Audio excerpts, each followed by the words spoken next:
요즘 말 가운데 이런 말이 있습니다. 가스라이팅 당했다. 그렇게 하면은요, 사람이 참 무섭게 변합니다. 가스라이팅을 당하면요. 여기 멀쩡하게 생긴 사람도 뭐라 그럴까요? 남들이 볼 때에는 이해를 하지 못하는 행동들을 합니다. 그런데 제일 무서운 가스라이팅이 무엇이냐면은 내 생각에 가스라이팅 당하는 사람들. 이거는 정말 더 힘들어요. 다른 사람에 의해서 당하면은 우리가 뉴스니까 조금 약간 여기서 사용하기에는 부적절하지만은 여성도님들 같은 경우에는 몸도 뺏기기도 합니다. 가스라이팅을 당할 때는요. 그런데 자기 자신에게 가스라이팅을 당하면 어떻게 되는가? 인생이 끝나버립니다. 내 모든 걸 다 잃어버려요. 그러니까 신앙생활을 할 때에도 하나님의 말씀에 내가 가스라이팅이 당했느냐 아니면 나로 인해서 당했느냐, 이것은요, 신앙을 너무나도 가볍게 본다는 거죠. 신앙을 너무 무겁게를 못 본다는 것이 흠입니다. 제가 이번에 3일 동안 장례를 집전을 하고 왔는데요. 그 장례를 하면서 그 생각을 해봤습니다. 입간실에 들어갔을 때.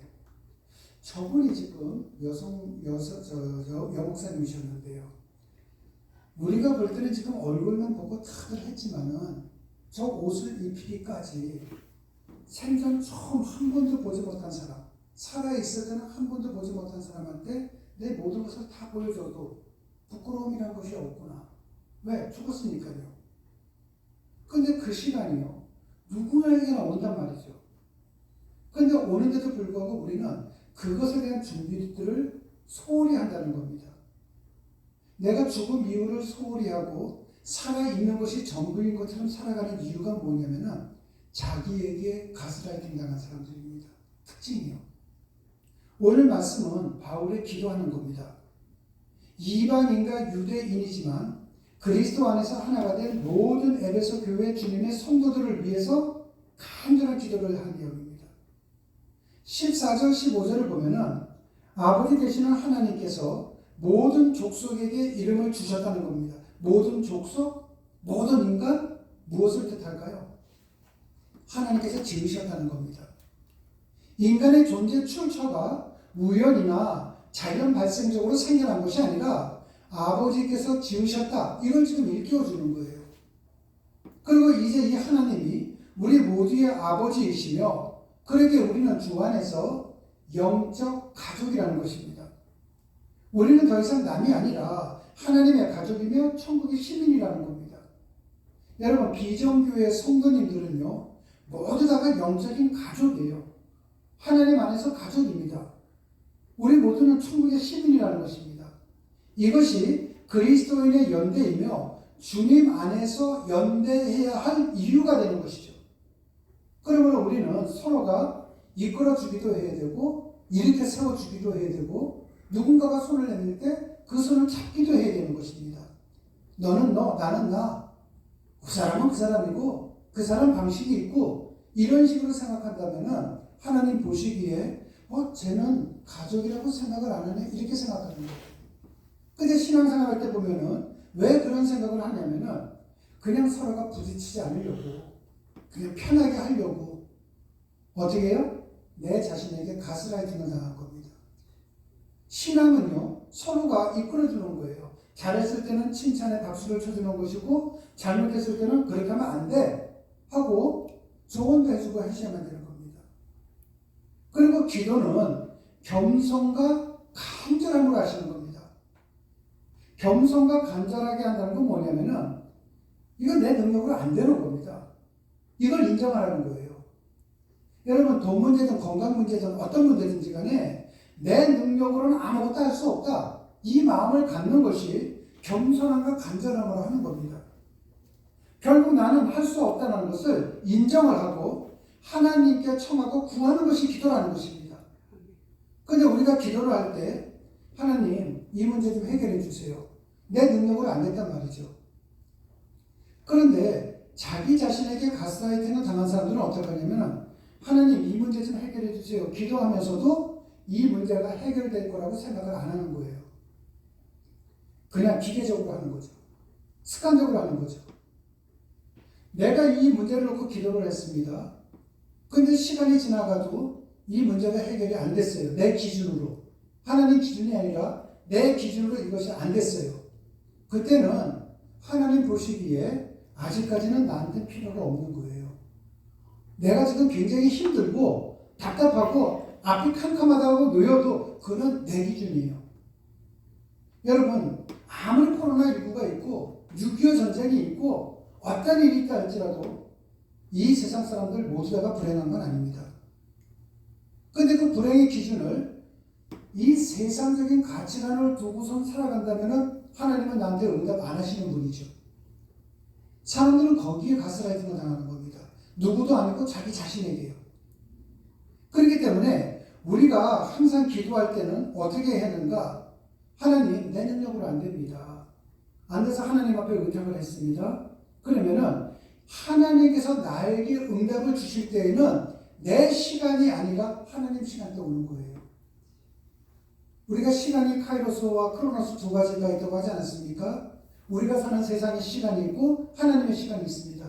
하나님은요, 세상 시간에 맞춰서 주시는 분이 아니라 하나님 시간에 맞춰서 주시는 분이세요. 그 시간은 아무도 모릅니다.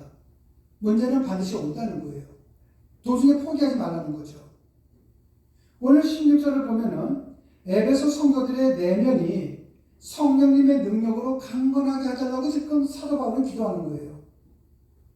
여러분, 목사님들이 기도할 때 하나님, 우리 권사님, 집사님, 성도님 이렇게 좀 하나님 될 수 있도록 도와주시옵소서. 이런 기도를 하시는 것은 사실은 그거는 좀 성경적인 기도는 아니에요.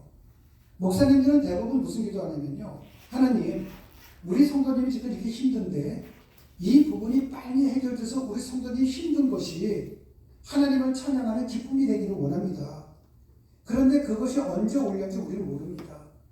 그 하나님의 응답이 오길 때까지 우리 성도님이 저거를 이길 수 있도록 강인함을 주시옵소서. 저것이 지금 내가 생각하는 시기에 오지 않는다 할지라도 중간에서 포기하지 않고 하나님을 전적으로 신뢰하는 마음을 갖게 해주십시오. 이런 기도를 드리는 거죠. 사도 바울도 지금 그렇게 기도하는 겁니다. 지금 사도 바울도요, 그런 기도하는데 그 기도가 어디에 기인하는 겁니까? 믿음과 사랑이잖아요. 이렇게 기도할 때에는 하나님을 믿는 겁니다. 그리고 누구를 사랑을 해요? 성도님들을 사랑하는 거죠. 여러분, 모든 기도가 지향하는 목표와 목적은 사랑이에요. 만약에 제가 여러분을 사랑하지 않는다, 여러분을 위해서 기도 안 하겠죠. 제가 어쩌면 이렇게 얘기할 수 있을 겁니다. 제가 여러분을 위해서 항상 기도하고 있습니다. 말로는 할 수 있지만 안 하겠죠. 사랑하지 않는데요. 여러분들이 그런 의미에서 본다면 한번 이렇게 생각을 해보실까요? 여러분들이 어제, 그제, 그제 계속해서요, 하루에 이렇게 있으면서 지나면서 몇 사람을 위해서 기도하셨습니까? 여러분들이 사랑하는 사람을 위해서는 기도할 수는 있습니다. 그런데 내가 누구를 위해서 기도를 안 했다? 제가 처음에 오늘 설교 처음에 할 때 뭐라고 얘기했죠? 우리 비전교회 성도님들은 모두 다가 영적 가족이라고 얘기했습니다. 하나님 안에서 서로가 끌어주고 이끌림을 받고 하는 가족이라고 했습니다. 그러면은 우리 가족들을 위해서 얼마만큼 기도를 했는가? 이것이 여러분들께서 하나님이 말씀하시는 믿음과 사랑을 기반으로 둔 정말로 기도하는 사람이냐 아니냐, 이게 나타나는 거죠. 여러분, 기도는요, 말로 하나님 교회가 잘 되게 해주세요, 목사님 사모님 건강하게 해주세요, 뭐 이런 것도 기도가 될 수는 있죠.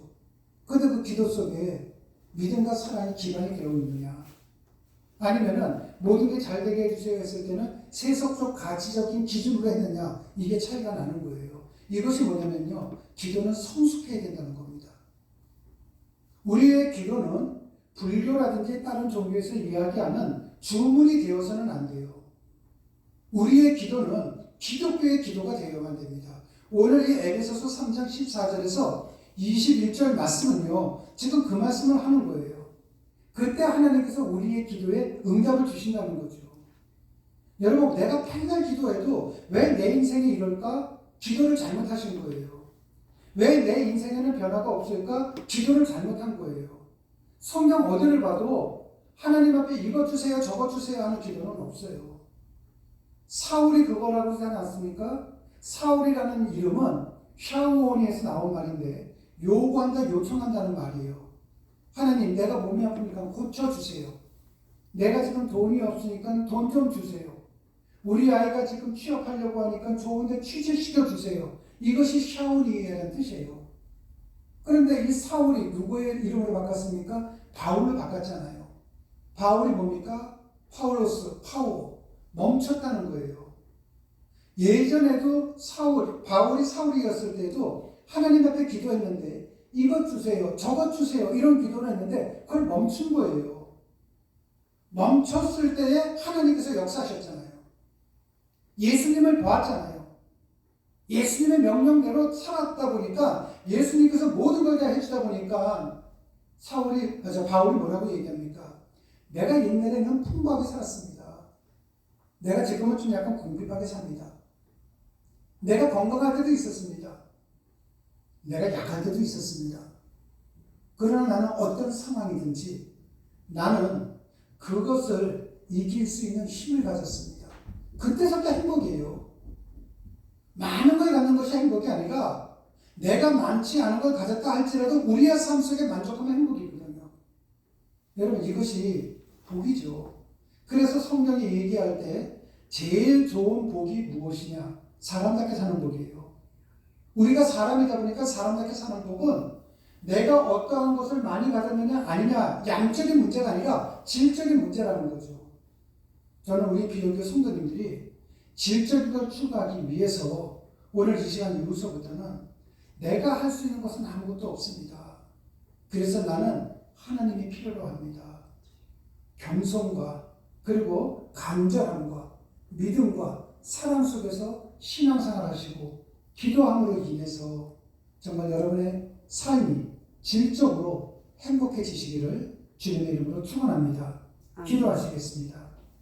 하나님 아버지, 성령님으로 하나님을 아버지라고 부르게 해주시니 정말로 감사를 드립니다. 주님 안에서 하나님의 사람들과 함께하게 해주시니 정말로 감사를 드립니다.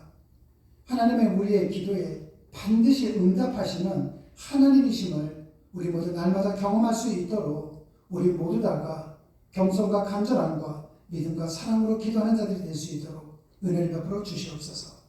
주님 고맙습니다. 예수님 이름으로 기도드렸습니다. 아멘.